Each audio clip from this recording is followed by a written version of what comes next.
Welcome back. Here we go on the Morgan Streetman Show.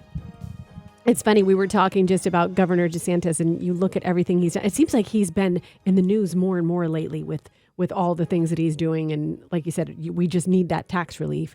We need things to help the economy now. So, well, and we need timing. somebody looking out for parents who are the ones who are supposed to be making important decisions about what their children learn, what their children are told, particularly at a very young age, when the children aren't capable of going out there on their own and gathering information, and they're being force-fed this information in the schools by teachers and by textbooks. And, of course, this is happening all across the nation. It's been in the news for the last year or so. It's been big news, and we've covered a lot of it on this show. But finally, Governor DeSantis is showing what can happen if you just stand up to these companies. The third largest state in the country is now Florida, and when he stands up to these companies, Disney was saying, hey, we're going to pick a fight with him. And we'll get to what happened to Disney in just a minute. Disney wants to pick a fight with Governor DeSantis. And then I think some of these other companies have seen what's happened to Disney, because it's not a small bit of damage that they've done to themselves by picking this fight.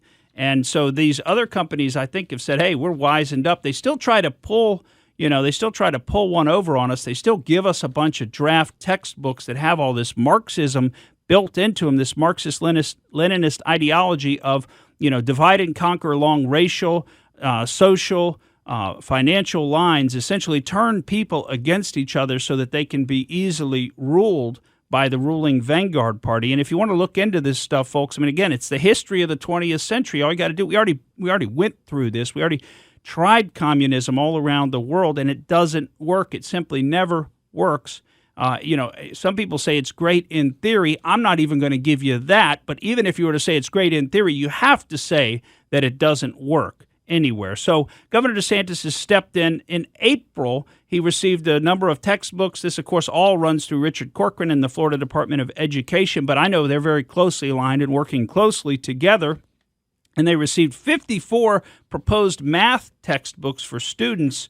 Well, these were all unacceptable because they contained, as we mentioned, critical race theory, this new kind of version of critical race theory and other Marxist indoctrination that they're calling social emotional learning, SEL, because, of course, that's what they do. When one term falls out of favor and you catch on to the scheme that they're pulling, they just change terms. They make up a new term and they call it that. That's kind of what they did with critical race theory.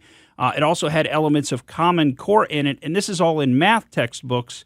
And so these things were designed to indoctrinate the children rather than teach them about math. Now, interestingly, the highest number of books that were rejected were for grade levels kindergarten through fifth grade, where 71% of the submitted textbooks were not appropriately aligned with Florida standards. Well, Governor DeSantis and the Department of Education laid down this law. They set out this red line and said, we're not going to accept that. And guess what? These textbook companies have rewritten their textbooks. You know why? Because they want Florida to buy their textbooks, because that's how they survive. That's how they make money. And if we just stand up for ourselves and say, this is not acceptable, we're not buying crap like that, then they'll change it and they'll make it more palatable. They'll make it to what we want to have, which is textbooks that teach the kids math, not that teach them about critical race theory. Just teach the kids math. Leave the social political indoctrination out of it, which has become so pervasive in the schools. That doesn't belong in the schools. Leave that out of it. And now there are apparently at least 19 books that have been edited to meet the standards, and they've been added to the list of approved materials. Now, Richard Corcoran, the Secretary of the Florida Department of Education, was quick to say that even though they struck these textbooks that we talked about, the 54 math books that contain the unacceptable information and materials and thought processes, propaganda essentially, even though they struck those, there were still at least one textbook that was deemed acceptable for every grade level. So it's not like the kids are going to be left without math textbooks, even though that's probably what you would hear if the media were to cover this story. Of course, they won't cover it now because it's an obvious victory for Governor DeSantis, and shows other conservative governors, if there are any of those in the rest of the United States, and that's kind of open to question in my opinion. I could think of a couple, but not many. It shows them what can happen if they'll stand up for their constituents, and there's no question that this is what parents want, this is what the people of Florida want. They don't want this woke ideology invading the school system. So bravo to Governor DeSantis. Now to talk about Disney, his other win. Disney decided, around the end of March of this year to take on Governor DeSantis because of the bill that passed the Florida legislature, which are the people's representatives in the state of Florida, the Parental Rights and Education Bill, which basically said keep the indoctrination out of the young grades. Keep it away. And it's a sexual identity indoctrination that they're pushing on kids. That doesn't belong in kindergarten through third grade. It doesn't belong in the young grades. I don't think it belongs in any grades in school because they shouldn't be indoctrinating children. Now, if children come to these ideas on their own, then so be it, but they shouldn't be pushed on the children. And I think most parents agree with that. But anyway, Disney doesn't agree, and Disney obviously doesn't care what parents think for some reason. I mean, that's a company built on parents feeling safe to allow their children to absorb the content, to watch the shows, to go to the parks, etc.